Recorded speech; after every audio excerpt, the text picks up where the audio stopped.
നമസ്കാരം. ഞാൻ ഈ പരാമർശിച്ചിരിക്കുന്ന നമ്പറിന് വളരെയധികം പ്രാധാന്യമുണ്ട് എന്നതാണ് വാസ്തവം.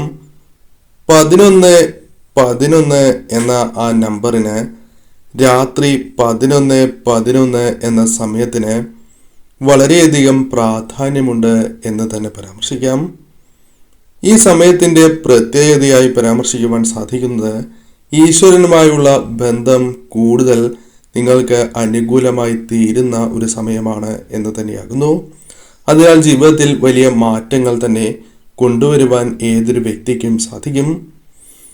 നിങ്ങളുടെ അടുത്തുള്ള ദിവ്യശക്തിയുടെ സഹായം നിങ്ങൾക്ക് കൂടുതലായും ലഭിക്കുവാൻ ഈ സമയം നിങ്ങൾക്ക് തിരഞ്ഞെടുക്കാവുന്നതാണ്. അതിനാൽ ജീവിതത്തിൽ പുതിയ തുടക്കം തന്നെ ലഭിക്കാനുള്ള സാധ്യത തന്നെ വളരെ കൂടുതലാകുന്നു. ഇതേക്കുറിച്ചാണ് ഈ വീഡിയോയിലൂടെ പരാമർശിക്കാനായി പോകുന്നത്.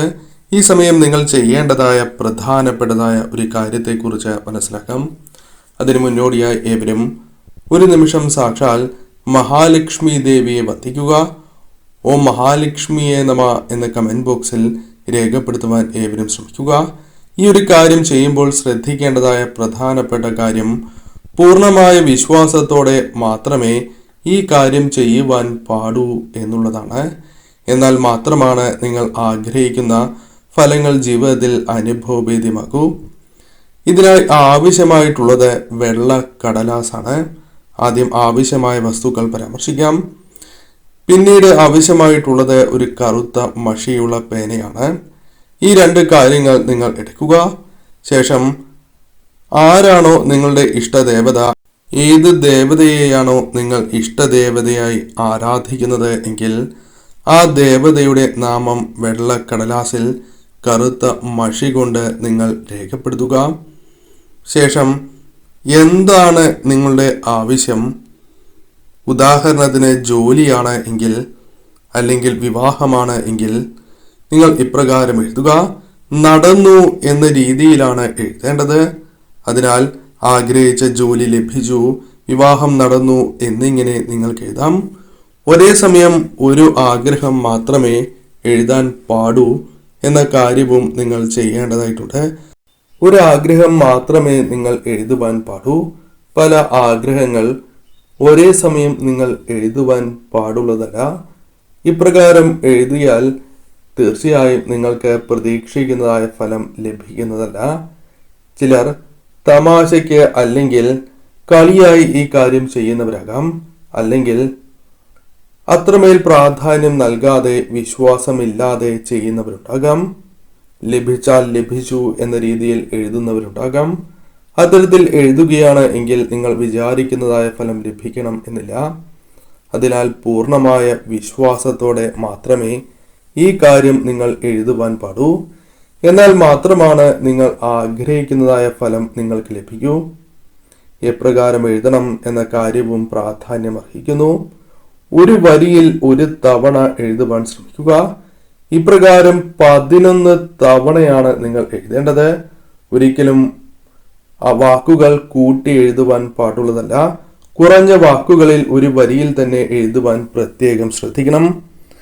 ഇപ്രകാരം നിങ്ങൾ എഴുതി 2 തവണ അതിനെ മടക്കണം.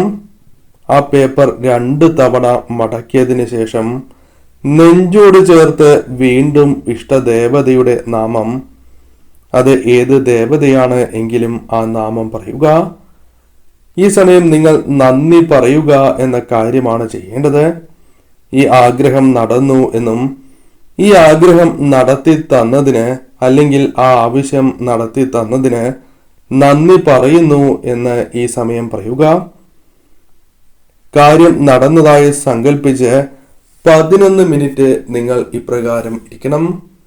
ഈ സമയം നിങ്ങൾ ശ്രദ്ധിക്കേണ്ടതായ കാര്യം, ഒരിക്കലും മറ്റ് ചിന്തകൾ വരാൻ പാടില്ല എന്നുള്ളതാണ്. ഏകാഗ്രതയോടെ തന്നെ നിങ്ങൾ ഈ സമയം ഇരിക്കണം. ദുഷ്ചിന്തകൾ, തെറ്റായ ചിന്തകൾ മനസ്സിലേക്ക് വരാൻ പാടുള്ളതല്ല. ഇപ്രകാരം വരുന്നത് നിങ്ങൾക്ക് ആ ആഗ്രഹവുമായി ബന്ധപ്പെട്ട് തിരിച്ചടികൾക്ക് കാരണമായി തീരുന്നു എന്നതാണ് വാസ്തവം. ഈ സമയം നിങ്ങൾക്ക് ആ ദേവതയുടെ നാമങ്ങൾ മനസ്സിൽ ജപിക്കാവുന്നതാണ്. ശബ്ദത്തിൽ ജപിക്കരുത് എന്ന കാര്യവും പ്രത്യേകം ഓർക്കണം. മനസ്സിൽ നിങ്ങൾ ഈ സമയം ആ ദേവതയെ ഭജിക്കുക, ദേവതയുടെ മന്ത്രങ്ങൾ നിങ്ങൾ ജപിക്കുക. ശേഷം 11 മിനിറ്റുകൾ ഇപ്രകാരം ഇരുന്നതിന് ശേഷം നിങ്ങൾ കിടക്കുമ്പോൾ ഉപയോഗിക്കുന്നതായ ആ തലയണയുടെ അടിയിലായി ഇത് വച്ച് അഥവാ ഈ പേപ്പർ വച്ച് ഉറങ്ങുക. ഇപ്രകാരം നിങ്ങൾ 11 ദിവസം അടുപ്പിച്ച് ചെയ്യേണ്ടതായിട്ടുണ്ട്. ഇപ്രകാരം നിങ്ങൾ ചെയ്യുന്നതിലൂടെ നിങ്ങളുടെ ജീവിതത്തിൽ വന്ന് ചേർന്നിരിക്കുന്നതായ ആ പ്രശ്നങ്ങൾ നിങ്ങളുടെ ജീവിതത്തിൽ നിന്നും അകന്നു പോകാം. തടസ്സത്താൽ നടന്നില്ല എങ്കിൽ അഥവാ കർമ്മഫലം നിങ്ങൾക്ക് വളരെ ദോഷകരമായി ബാധിക്കുന്ന വ്യക്തികളാണ് എങ്കിൽ പെട്ടെന്ന് തന്നെ ഈ കാര്യം നടക്കണം എന്നില്ല. അതിനാൽ വിശ്വാസം നഷ്ടപ്പെടാതെ തന്നെ വീണ്ടും ഈ സമയം എഴുതുക. ഇപ്രകാരം നിങ്ങൾ ഇത് ആവർത്തിക്കുന്നതിലൂടെ നിങ്ങളുടെ കർമ്മഫലവുമായി ബന്ധപ്പെട്ട ആ ദോഷകരമായ കാര്യങ്ങളുടെ കാഠിന്യം കുറയ്ക്കുവാനും കാര്യങ്ങളെ അനുകൂലമാക്കി തീർക്കുവാനും ക്രമേണ നിങ്ങൾക്ക് സാധിക്കും. അവർക്ക് പെട്ടെന്ന് ഈ കാര്യം നടക്കണം എന്നില്ല. ആ കാര്യം പ്രത്യേകം ഓർക്കുക. ഈ സമയം നിങ്ങൾ വളരെയധികം ശ്രദ്ധ പുലർത്തേണ്ടതായ ഒരു സമയമാണ്. രാത്രി 11:11 എന്ന സമയത്ത് നിങ്ങൾ ഇഷ്ടദേവതയെ മനസ്സിൽ സ്മരിക്കുന്നത് പോലും, അല്ലെങ്കിൽ ആ സമയം ദൈവികമായ സാന്നിധ്യം നിങ്ങൾക്ക് കൂടുതൽ അനുഭവിച്ചറിയുവാൻ സാധിക്കും. അത് നിങ്ങൾക്ക് ഉയർച്ചയും സൗഭാഗ്യങ്ങളും നേടിത്തരും എന്ന കാര്യവും പ്രത്യേകം ഓർക്കണം. എന്നാൽ ഒരു കാര്യം കൂടി പ്രധാനമായും ശ്രദ്ധിക്കേണ്ടതായിട്ടുണ്ട്. ചിലർ ഈ കാര്യങ്ങൾ ചെയ്യുന്ന വിവരം നിങ്ങളുടെ വേണ്ടപ്പെട്ടവരെ അറിയിച്ചിട്ടുണ്ടാകും. അത് സുഹൃത്തുക്കളാകാം, അല്ലെങ്കിൽ ബന്ധുക്കളാകാം, അല്ലെങ്കിൽ അയൽവക്കത്തെ വ്യക്തികളാകാം. ഇത്തരത്തിൽ പല വ്യക്തികളോടും ഈ കാര്യങ്ങൾ തുറന്ന് പറയുവാനുള്ള സാധ്യതകളുണ്ട്. ചിലർ ഇപ്രകാരം ചെയ്തു എന്നും ചിലർ ചെയ്തത് മൂലം എനിക്ക് ഫലം ലഭിച്ചു എന്നും പറയുന്നതാണ്. ഇപ്രകാരം നിങ്ങൾ പറയുകയാണ് എങ്കിൽ നിങ്ങൾക്ക് ഭാവിയിൽ ലഭിക്കേണ്ടതായ അനുകൂലമായ കാര്യങ്ങൾ പോലും നഷ്ടമാകുന്നതിന് അത് കാരണമായി തീരും. ഈ കാര്യം ചെയ്തത് മൂലം നിങ്ങൾക്ക് ലഭിക്കേണ്ടതായ അനുകൂലമായ ഫലങ്ങൾ പോലും ജീവിതത്തിൽ നിന്നും നഷ്ടമാകുവാൻ കാരണമായി തീരാം. അതിനാൽ ഒരിക്കലും നിങ്ങൾ ഇപ്രകാരം ചെയ്യരുത്. അതായത് പുറമേ ഈ കാര്യം പറയരുത്. അത് എത്ര വലിയ സുഹൃത്താണ് എങ്കിലും ഈ കാര്യം നടന്നു എന്നോ ചെയ്യുന്നു എന്നോ പറയുവാൻ പാടുള്ളതല്ല.